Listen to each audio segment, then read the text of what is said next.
E श्रम card धारकांना 3,000 रुपये महिना मिळणार आहे. मित्रांनो, अशी अफवा तुम्हाला ऐकायला येत असेल. नेमकं या अफवा मागे काय सच्चाई आहे, म्हणजेच खरंच तुम्हाला 3,000 रुपये प्रतिमाह मिळणार आहे की नाही, सर्व काही माहिती आपण या व्हिडिओमध्ये चर्चा करणार आहोत. मित्रांनो, मी चंद्रकांत पाटील तुम्हाला सरकारी योजनेबद्दल माहिती देत राहतो. चॅनलला सबस्क्राईब करून घ्या आणि या व्हिडिओला जास्तीत जास्त आपल्या मित्रांसोबत शेअर करा.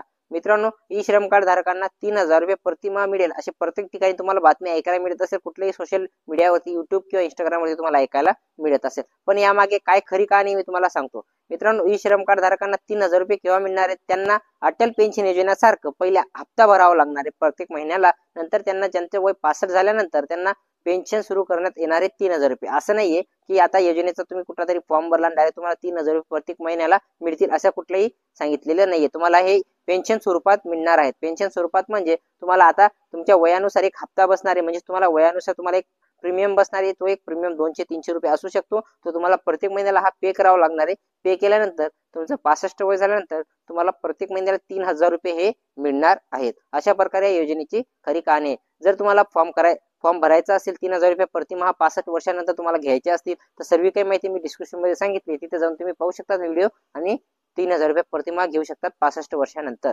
मित्रांनो, या व्हिडिओमध्ये एवढंच. भेटूया पुढच्या व्हिडिओमध्ये. जय हिंद, जय महाराष्ट्र.